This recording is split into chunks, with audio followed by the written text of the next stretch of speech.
Today's guest is Bryan Jordan. Bryan had a near-death experience just last October due to a widowmaker heart attack, and today we're going to learn about his experience. Bryan, thank you so much for joining me. I really appreciate you, and welcome. I really appreciate you, Jeff, and what you're doing. Thank you. It's great. It's great. All right. Well, as you probably already know, my audience loves to hear near-death experience stories. So if you don't mind, can we start on the day that yours happened? Yes, sir. It was October 3rd, last year, 2020. And I got up for work just like a normal day. Supposed to get off around 2 o'clock or so. And I was feeling great, man. I was feeling great. I had joined the gym. I mean, I was in like my 13th week, eating right, doing everything right. And so I went to work, and right around 12 o'clock is when I stopped to eat. And so I made me a quick peanut butter and jelly sandwich. And just as soon as I got done eating, I run bulldozers. I'm a heavy equipment operator. So I'm sitting on my bulldozer. I put all my bread away or whatever. And I went back to work. And I mean, with the first few minutes, my throat started hurting. I mean, I felt pressure in my throat. So I'm like, okay, this is new, So I say, I just keep going. So I say it'll go away. It's going to go away. And after a while, I got, okay, I had to stop. So I stopped and I got off. And by that time, the pain started going in my chest. So I had a friend of mine that was in the water truck. I told him, hey, take me to the office because I didn't have any Tums. That's what I thought it was. So by the time I got to the office, I walked in, and my medic, she looked at me and she did one of them double takes. And then she said, what's wrong with you? I said, I need some Tums. I said, my chest, I had indigestion before, and that's what they told me. And she said, oh, okay, yeah. So I know she didn't believe me, or she wasn't, believing what was really happening. So she gave me some Tums and she gave me some aspirin. And I went the year before that, like a year almost to the date, I was working on another job in North Dakota, and my chest started hurting there. And I was on the phone with my girlfriend, and I told her, I said, my chest is starting to hurt. And she says, call 911 because if something hurt now, I'm not concerned. But she heard it in my voice. And she said, well, hang up and dial 911, like right now. And I said, okay. So I hung up and I checked my pulse in my neck, and I never knew a heart can beat the way it was beating. It was all over the place. So I got scared, of course. And I said to myself, I'm about to die. And I got a little scared. And then all of a sudden, the whole place, everything around me changed. Everything changed. The scenery, I don't know what it was, but something was there because I felt it. And I was okay. I felt like it's okay to die. All my fear left. Everything just left. And I felt the greatest peace.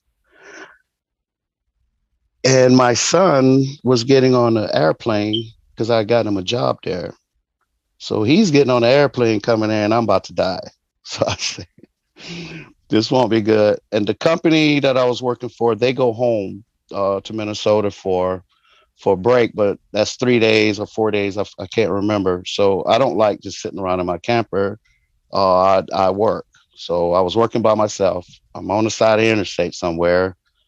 God knows what the next town is for the ambulance. And so I got on the phone with the 911 lady, and eventually it went away by the time the ambulance did get there and find me.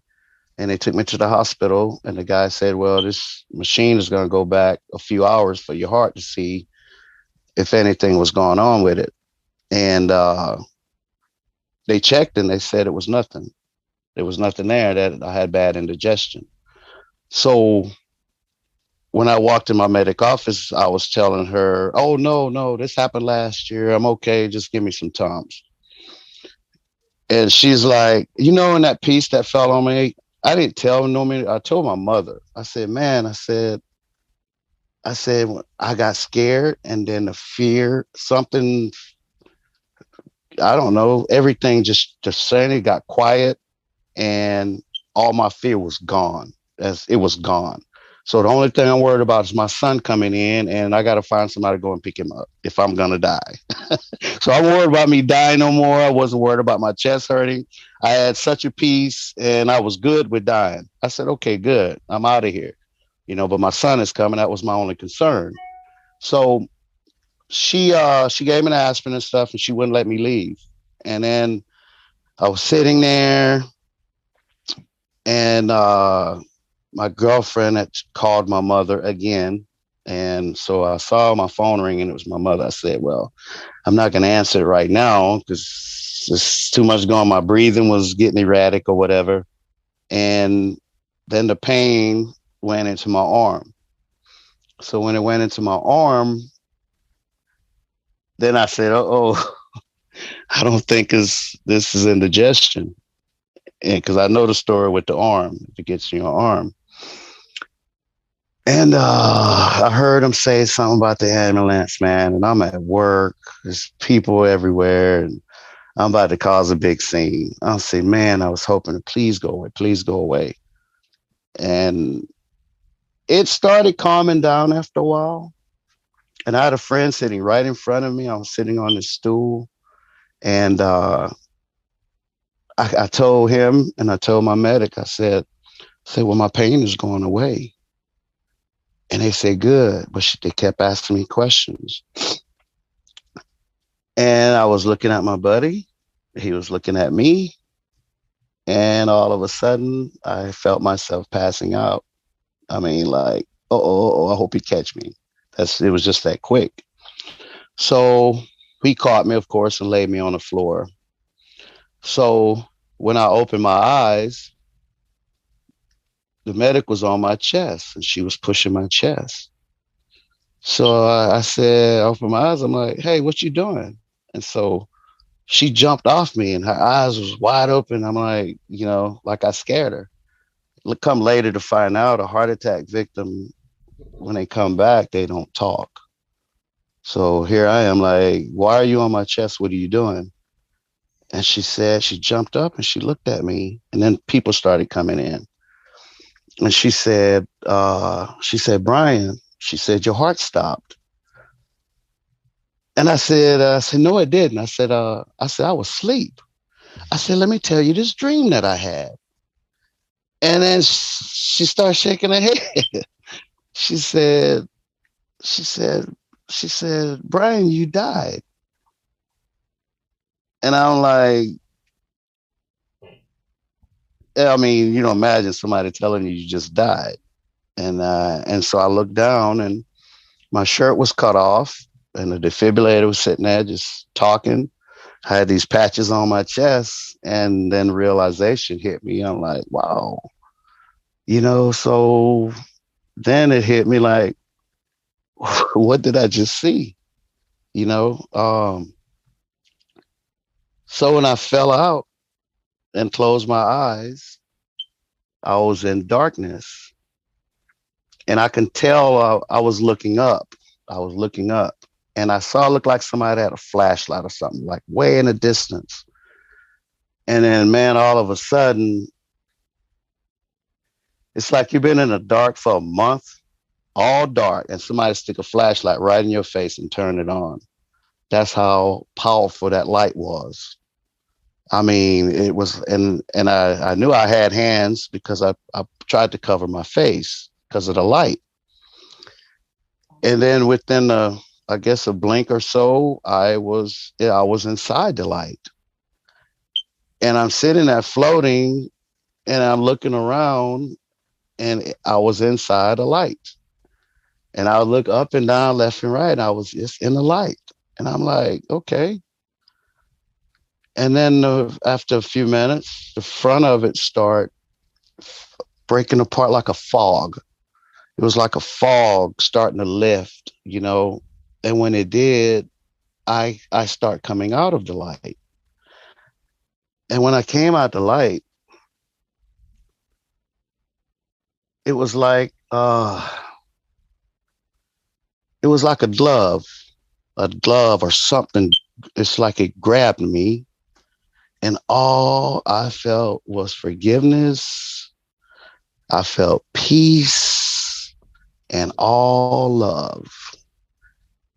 And it grabbed me so much, it's like you want to take a deep breath because it's so powerful. There's nothing that even can explain how I felt when I came out that light. And I was so wrapped up in that. I was so wrapped up, man. It was unexplainable. And then I never thought nothing about my family or earth or anything to do with anything there. Any problem I ever had was left with my body or whatever. I brought nothing with me and I was free. You can almost feel the breeze going through your whole body, you know? And when it started clearing up, I was way above these pine trees. And I started floating toward the pine trees and I started coming down alongside of them. And I was looking at the needles, and these pine needles were so green. This tree was so beautiful. And I was just staring at the tree. I never even realized I was floating, you know, and I was steady drifting down.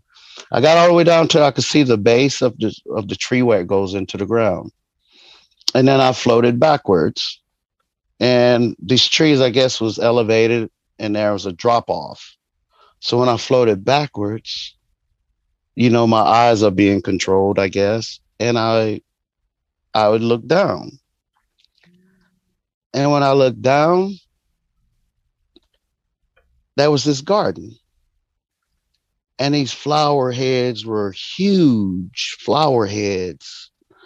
And the colors of this garden, the white, the reds, the green, it was these huge flowers. And they all had this color. When I looked at them, I'm like, oh my gosh, how I was entranced. I mean, I was locked in on these flowers. They were so beautiful and they were so many and they were huge. And also to my left, I could see it over my shoulder, the rays from the white light that brought me there. I could see the rays from the light, you know, I didn't look that way, but I knew it was there because I could see the white rays coming off of it. Man, that light was so powerful, man. It was powerful. And and so I'm floating to the right. I'm floating to the right. And I'm just looking down at all these flowers. This garden was it was entrancing. It was like the flowers were alive. It was like everything there was alive, you know. And then my eyes shifted up, and I'm not sure if I was taken up really high because I'll tell you why here in a second. So I'm looking across this beautiful blue sky, and there was no sun. There was none of that. And I could see like 5 white dots, and they were light. 5 white lights, like a star, but not yellow. They were white. And so, okay, I say, so I'm looking at this now. And they started getting bigger. So I say, well, either I'm going to them or they're coming to me. And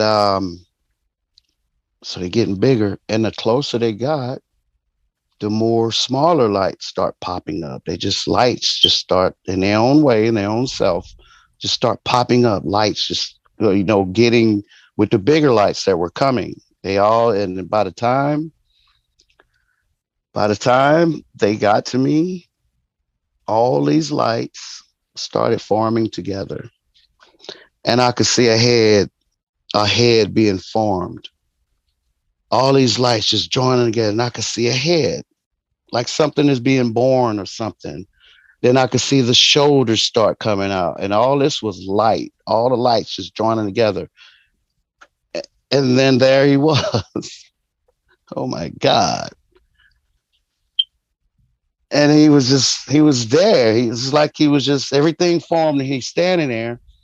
We're floating, and I could tell he was holding his hands because you could see the arms go out, and cut in at the elbow, and but you couldn't see nothing. It was the straight silhouette of a light man. You could tell, I guess he had a robe because I couldn't see no legs like if he had pants on. And then and also his head. There were like waves of lights, a part of his head, and at the very top, and they were waving. They were waving, and then he started floating. He went up above me, and then he dropped below me. Because when he dropped below me, I didn't see the trees or nothing no more.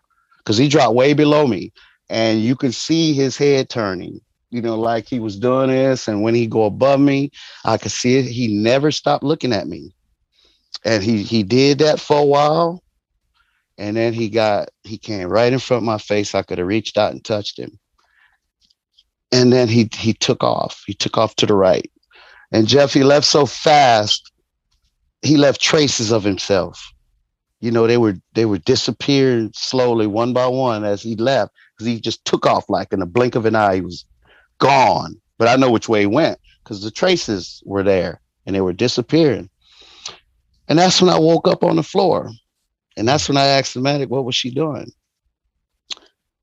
And I thought I was dreaming, but they told me I was dead because after they got me up, all my urine was on the floor. Mm-hmm. and I just like, what in the world just happened? I didn't even know I was dead. Never even knew I died. Mm-hmm. Never even knew. And so they got me up. And my arm was hurting so bad. And it was one guy in there. I'd never seen him before. And he came to me. By this time I'm hurting, He came up to me and said, man, what do you need me to do? I said, could you just hold my arm up in the air because it eased it somewhat. And he told me, I'm going to hold it and I ain't going to never let it go. And so we waited for the ambulance because we 80 miles out and there's nothing around. That's the kind of jobs we do. There's nothing around. So I'm 80 miles from the hospital. And so all my bosses, everybody, man, they couldn't help me. They were just looking at me. And then I heard them say something about a helicopter. And when they said that, and I'm looking at them and everybody's sad, I said, really? A helicopter? I said, I'm gonna have to work for the rest of my life to pay that bill just to man, their faces, we care about each other. We're a team. That's my family. And so the ambulance got there and they came in and gave me something to stick under my tongue. Nice. I don't know. Nitrous. I don't know what it was. So they wouldn't let me walk to the ambulance. So they was picking me up and I'm telling them, y'all better not drop me. And so, of course, I had to, throw a little something in there, brighten somebody up. Mm-hmm. And so they all laughing and they shooting me to the ambulance. And when they started putting me in there, I didn't want to lay down on my back. I'm not a back person, but and then it looked like a little box. I really didn't want to get in there. So I got in there and I laid down, and I guess they hooked me to everything. And I felt a jerk. After I laid there a few minutes, I felt like a jerk. And then I was looking in my face. My eyes were closed, my mouth was open, and it was my own face. But I didn't recognize my face. And I was really close because I couldn't see the people that was inside the ambulance. I was like right in my face. And it's like I was studying my face. I'm like almost like what is that? What am I looking at? And I couldn't understand because I didn't even know my own self. And then with the blink of an eye, I was gone. And this time I didn't go through the tunnel or the light. I didn't go through that. I went straight to where I was supposed to be going. And when everything turned on, I was looking at this big, huge circle. I mean, it was huge, huge. And it was on the inside of this circle, there were flowers again. And this time they were smaller. And inside the big circle, there were little circles. Each colors of flowers had their own circle, perfect circles inside the big circle. Reds, the blues, the greens, and to me, even from the first one, the flowers that I saw, I felt that they, I felt that they portrayed me in some kind of way because that's what I felt. I felt a lot of stuff that I was wondering what it was for, but I felt that garden was mine. I felt where I was. I felt like I had been there before. I felt that. And the circle that I'm looking at now, because I love everybody. And I think each one of those circles of flowers in one big circle represented different people, different races, different religions, or however you serve God. Um, and that's the light being never talked to me. He just was looking at me. And I felt, I don't know, but I think he was talking to me, but not like somebody would say. And that's how I felt the other circle. It's like we all in one big circle, and I think that's what he was showing me. Now I'm hooked up to the stuff in the ambulance, so they shocking me, so when I opened my eyes, every everybody in there was just looking at me. I mean, I guess I don't know, it was 3 or 4 people, and everybody was just looking at me. So when I opened my eyes, I looked at them. I said, "So what happened?" And the lady said, "We had to shock you. You died." I said, "Okay." You know, so I was okay for a while, and then I can hear the helicopter coming, and of course, here come another team. They get me out of the helicopter. I mean, out the ambulance. I'm sorry, and they put me in the helicopter. And because all my bosses, everybody, I mean, they know the helicopter coming. They didn't got the whole parking lot, cars moved, everything was perfect. And the bird came in, they didn't water it with the water truck, and it was ready. Very professional, very professional.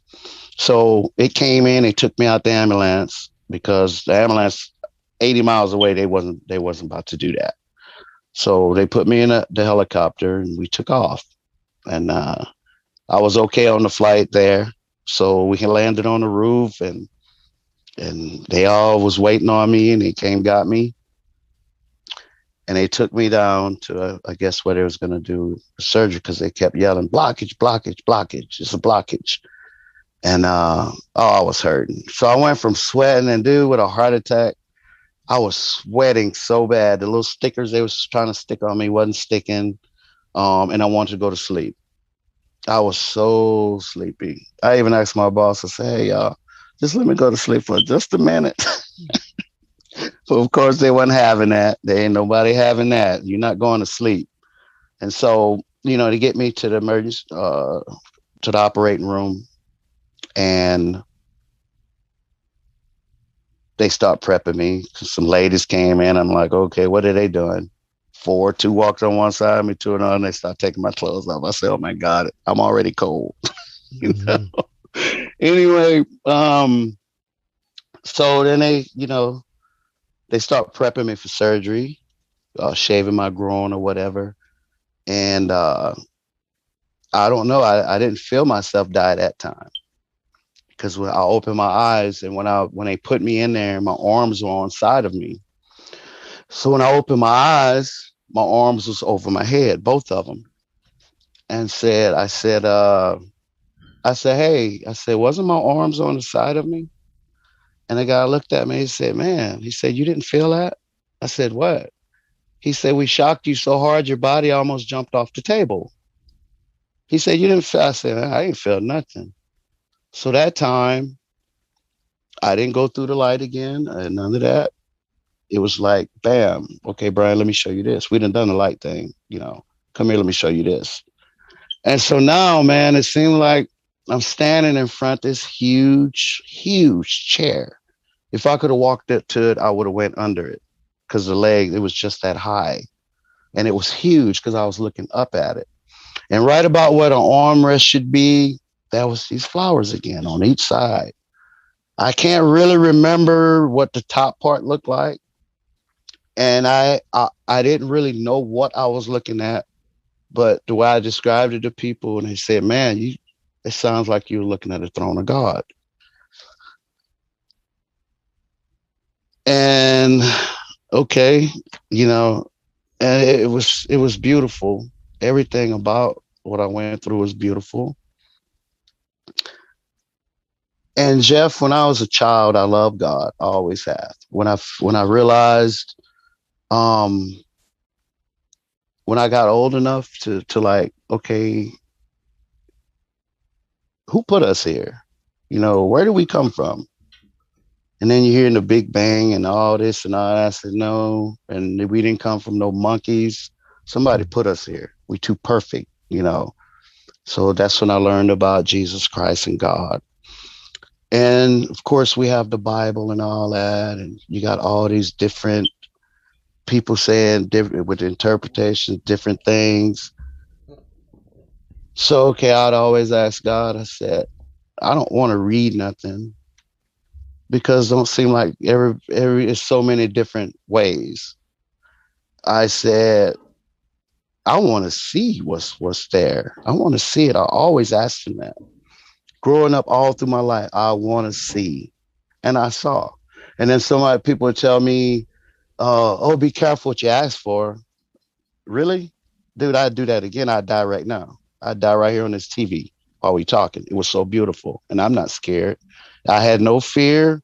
Nothing, nothing. I die right now tonight on your show, and I know I'm going back home. Um,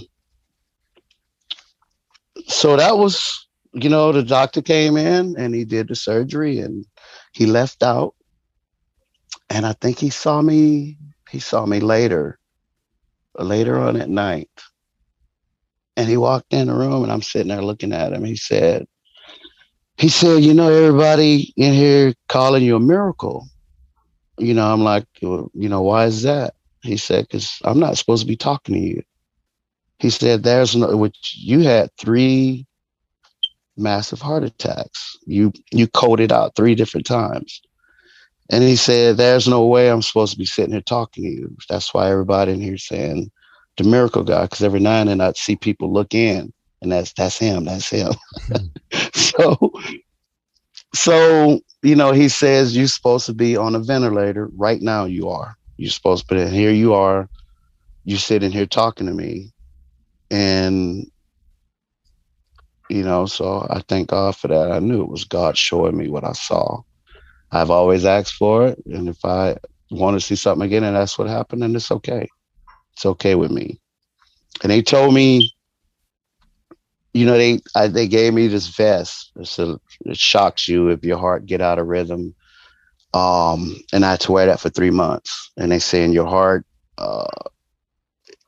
it's real. You have a really angry heart because they shock you 3 different times, and it's not pushing the blood out like it's supposed to. You're supposed to push it 50% or something. I was at 35, and so I had to wear this vest for 3 months. And they telling me it was so bad that, and they kept showing me this. What the defibrillators? What they put in your chest? Yeah. So they showing me this. Yeah, this is what we're gonna have to stick in your chest. I'm like, man, I said, but in my mind, man, all what I've been through and what I saw, I'm like, I think my heart is healed, and I don't think I'm gonna need that, So when 3 months passed and they did my test, and the doctor called me and said, dude, he said, you're good to go. You can go to work. You can do whatever you want. So I live life now. Well, that was an amazing story, Bryan. Thank you so much for sharing that with us. Did you ever tell the doctor, either that doctor that called you back or the doctor right after the surgery? Did you talk about your experience? Oh, yeah. Oh, man. The RN, because I had to lay on my back for like 10 hours because of the groin when they puncture you and go up and put a stent. And it was the Widowmaker. Mm-hmm. You only have a 10% chance of survival from that. 10%. And here I am. I mean, that's with medical people. And here I am 80 miles away from all that. So that even dropped it below 10. But as soon as they took me out of there, because they don't knock you out when they do that. So the nurse, when she walked in, she looked at me and she doing her thing and she had that look. And I'm looking back, And she said, what did you see? First thing she asked me. And I start telling her. And then, they, all the time I'm told these stories, people just get chills and they feel it. They feel, And after I was done, she said, I've heard of those colors and these flowers and stuff people talk about. And she said, if you don't believe in God, if people don't believe in God, she said they need to work in the ER, or be on one of the ambulances that go get people after horrible crashes or whatever. She said, because I've seen them die and I've seen them come back. And when they come back, they're screaming and they're trying to jump off the table like something is chasing them. And I'm like, I said, no, I didn't see nothing bad. It wasn't nothing chasing me. But the doctor asked me, yeah, all of them, they know, those folks know when you die, and either you're going to go in a black void of comfort or you be able to see stuff. And I thank God I saw stuff. I know this experience is very fresh compared to other NDEs. Do you feel like you're still trying to manage your experience spiritually or mentally? Both. Because there's not a day that I open my eyes and the night that I close them, and all day I see what I saw. All day. And it's with me. And it's been 6 months now, 7 months. And when it makes a year, it's probably going to be the same way. I don't think I would ever, I don't believe I feel him, because when I write my book, I feel it. I feel what I say, what I'm writing. Sometimes I feel it so much in my chest. It feels like there's a light in my chest. And Jeff, I have to put my pencil and pad down and get up and do jumping jacks or walk around and can I get it off? But I feel it, and I don't see that going away no time soon. And I love it because I feel like he's with me. I do. Now, when you say he's with me, what do you mean by that? God or whoever. He never said nothing. Most people say he was all light and I saw no face, and say, well, nobody sees God's face and lives. Okay. But I'm just little old me. I didn't think God himself would come. I hear people see their families and are angels, and who am I? You know? So I don't know, but he was there. Mm-hmm. He was Okay. there. All right. So you're saying that the being you saw for you, that was God. He didn't say who he was, and Right. I won't say, Right. but he was all light. He was so powerful, man. Mm-hmm. The light was so powerful that like it should have been a noise or something, Mm-hmm. but it was quiet, quiet, quiet. Mm-hmm. And I was like, how can you have all that power and force and it be quiet? Because you could look at him and like, oh my gosh, this. And then when I got back, I'm like, man, shouldn't I have bowed down or something? Mm-hmm. You know? Yeah. But you know, I really find it fascinating that you kept seeing flowers, and even where you saw the pine needles. I forgot, where were you located at when this happened? And were there flowers or even pine trees in the vicinity, or no? no, I'm in Kansas. Okay. And there ain't nothing but wheat field and cornfields. There ain't a pine tree forever. No, there's no flowers and none of that here. Nothing but Dorothy and Toto. That's interesting. Do you think that that experience was as just as real as we are together right now, or less? Oh yeah. Or less? Oh no. Or even more? Way more. Way more. So would you think that maybe perhaps this is even the dream and that was real life? Man, like I said, I felt like I've been there before. I felt like I was home. I did. And when I had to come back, I went through a bad state of depression. I looked at the earth like it's a bad place and I didn't want to be here. So it took me a couple months to get it together, or I have people telling me like, hey man, you need to snap out of that because you're here to tell a story. That's why you came back 3 different times. You know, you're not, you know, he showed you things and you had to come back. And I cried a lot. I didn't want to come back here. Have you noticed within yourself any kind of like psychic abilities or empathy or anything that's out of the normal that's different now about you? No, it's just like, I don't feel none of that. It's just like when I'm writing my book, I know what I'm writing. I never studied nothing for that. I know what I'm writing is the truth. It's like when he was looking at me, somehow he didn't say nothing, but I just know stuff. You know, I know what to write, put it like that. And everything I write is real, and I don't have to think about it, because I would have to sleep with my notebook and pen next to me, because I would wake up, you know, through the night. And you know, I just grab it and just start writing stuff, you know, but I sleep with it still right next to me. As you have been writing, has more stuff or more memories been coming back to you? No, the first time was clear as a bell. You know, the second time they were short. The second and third time I was short. As soon as I coded out, they knew. They weren't expecting me to die the first time. So, you know, they had to cut me shirt and get the defibrillator. And still, she told me I was only gone for like 3 minutes. But I'm like, man, I feel like I was in the light looking around and after that, for that much. And then, you know, it was just so much more for 3 minutes.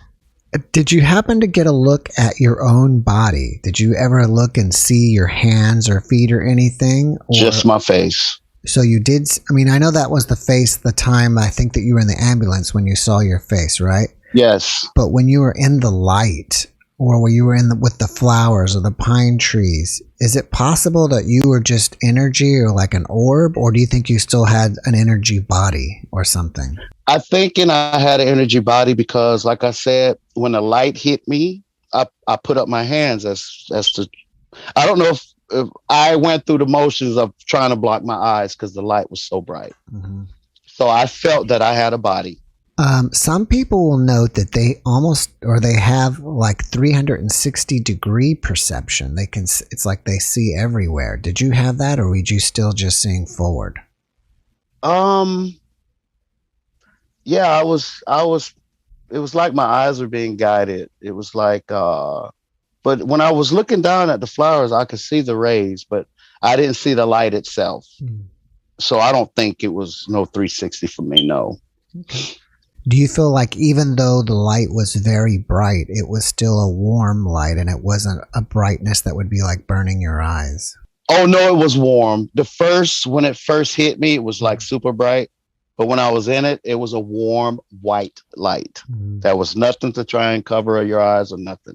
Because I was looking all around, figuring out, trying to like, what is this? Mm. Yeah. But when I came out, I was hit hard with everything. Mm. What about this experience inspires you? Oh, Jeff, this motivates me. I feel good.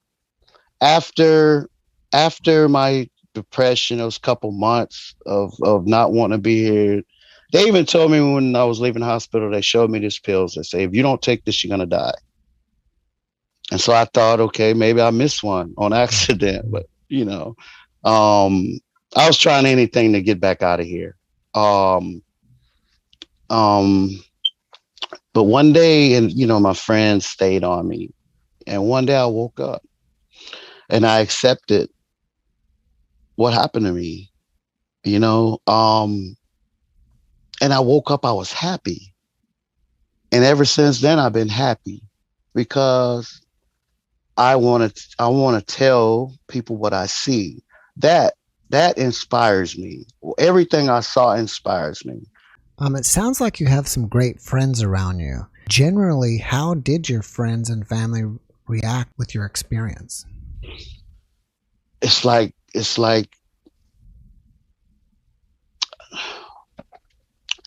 they all told me, Jeff, they say, man, I mean, even strangers, they like, you give us hope. We don't know what's next. We all fear because we don't know what's next. Mm-hmm. Me, I'd leave today, just like I told you. I'd get out of here. Mm-hmm. There's people has their wealth and all of that is nothing. Nothing. Money, the cars. And when I looked at my body, I was like, what is that? So now you have all these pretty people walking around, I'm this, I'm that. When your soul leaves your body, you look at your body, you can be like, what is that? Then that's just the way I felt. Mm-hmm. But everybody tells me I give them hope. I was watching your show like 2 days ago, and you was talking to a guy that mentioned Facebook Live near death. And so I jumped on it and I put my story on there, and oh my God, there's people telling me, man, you're helping people all around the world. And it's hundreds of, comments. Oh my God, you give me hope. And I'm just little old me. I just told a story. Mm-hmm. I didn't expect that to do that. I didn't expect none of that, but I know God want me to tell a story. Mm-hmm. And when I saw all this, I'm like, wow, people want to know. With people being told stuff and and the hour the way I said I die today, and I give them hope. Mm-hmm. And I'm just little old me, bulldozer operator. Mm-hmm. In Kansas. Mm-hmm. Let me ask you this. If you met somebody that had a heart attack last week and had an experience like you did, what kind of advice would you give this person? Well, if they died? Yeah, if they died and they came back and they're kind of struggling with their experience. and not know Oh, how I to. would tell them, God, you're here for a reason. If you died and you came back, then you here. You Mm, here to tell people about that. You know, people have their things with I and like I said, I don't judge anybody. But if you see something that great, my heart attack was the best thing that ever happened to me. It was the best thing ever. I go through that pain again. If I can go back and see what I saw and be there and maybe stay there this time, you know, I would tell him, you're here for a purpose. You're here to tell a story. Other mm, people might not, they hold that story in, but I feel if I hold my story in, I would just explode. mm, I can't keep that in. I mm. can't. It seems like that you have a whole new perspective on life. So, Yes. can you tell us, in your opinion, what are the important things of life now? Like I said, I it's love. Like and I had no problem. You know, people I know I heard stories or how did he go there? You know, I'm doing this in church, I'm doing it. How did he get to go there? Mm, I know people live better than church folks. I do. You know, I didn't take offense to it, man. All I know, I don't care what color you are, where you from, what you think about other people, other foreign people. You know, you better love. It's love. You have to, because there's no hate up there, buddy. And if you close your eyes and think you're just gonna roll up in there and you hated that race or those people that you didn't even know, it's nothing, Jeff. But all I got out of it was love. You have to love. You have to. It's commanded. It was like he was being beat into me. You go back and you say love, love, love, love, love. That's what it's about. All right, Brian. Well, I'm going to shift gears on you here. Are you a private or public person? And if so, Uh if somebody reaches out to you on Facebook, will you chat with them, or are you, like I said, private? oh no, I would. I Mm-hmm. would. Mm-hmm. You have to spread the love, Jeff. All right. You have to tell everybody. You do. All right. And I wanted to die so bad, Mhm. you know, but after I felt better about myself, and I said to myself, if I have to be here till I'm 130 years old, I would. I would. Because our life is just a blink. So what is 130 years old? Telling a story that I tell.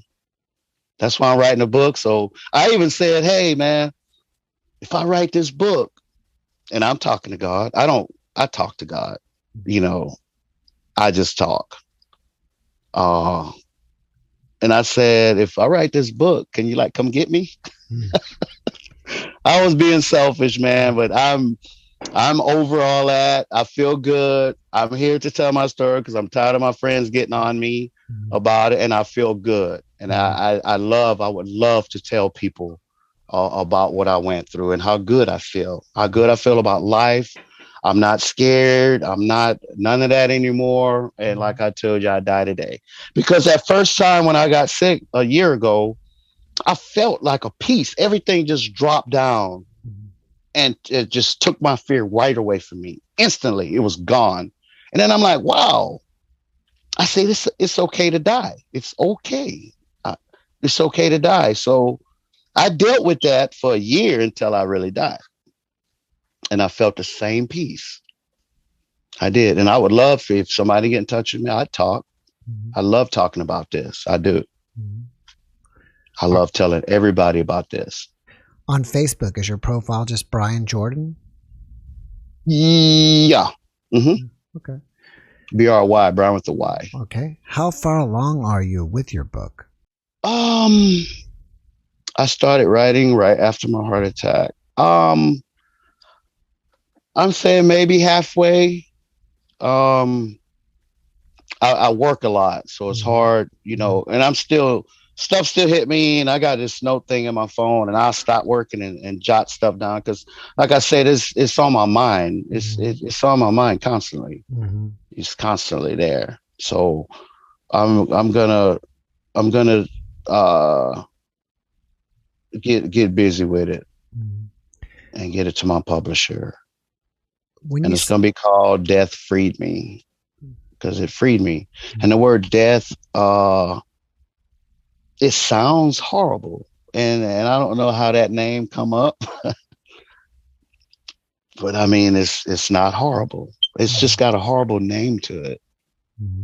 But I mean, you picture the dude with the big fork that's gonna stab you through your body or whatever, death coming. You know the character they have. It's nothing like that. He should come with angel wings or something, or a bright light or something, you know, if you're a good person. You have to live a good life, Jeff, and you have to love everybody. All right. Well, before we wrap it up here, do you have one last message that you want to share with everybody? No, it's just like I said, live a good life and love everybody. You have to, because there's nothing but love up there. And he's waiting and he's watching. That's a great message. Mm-hmm. Bryan, thank you so much for joining me. I really appreciate it. When you get your book finished, contact me, because maybe we can have you back on the show and tell everybody about your book. I sure will. I sure will, Jeff. And thank you for what you're doing, man. I love your shows. Oh, thank you so much. I'm addicted to that. Anything with people that left their body. I want to know, because I searched. I want to see if anybody saw what I saw, if anything close, but everyone I've heard is different. Everybody have their own, you know, their own. When you die, you on your own. There's no preacher. There's nobody here. Nobody. You on your own. And you best be living a good life. All right. Bryan, thank you so much. And I wish you the best and have a great evening. Thank you, Jeff. You too. All right. Take care. Bless you. Bless you. God bless you. Yes, sir. Bye-bye. Thanks for watching the JeffMara podcast. I really appreciate you. Another way to show support is through YouTube memberships. And if you do, there are loyalty badges and other perks depending on your level of membership. All you need to do is click the join button underneath the video to find out more. Thank you for your support.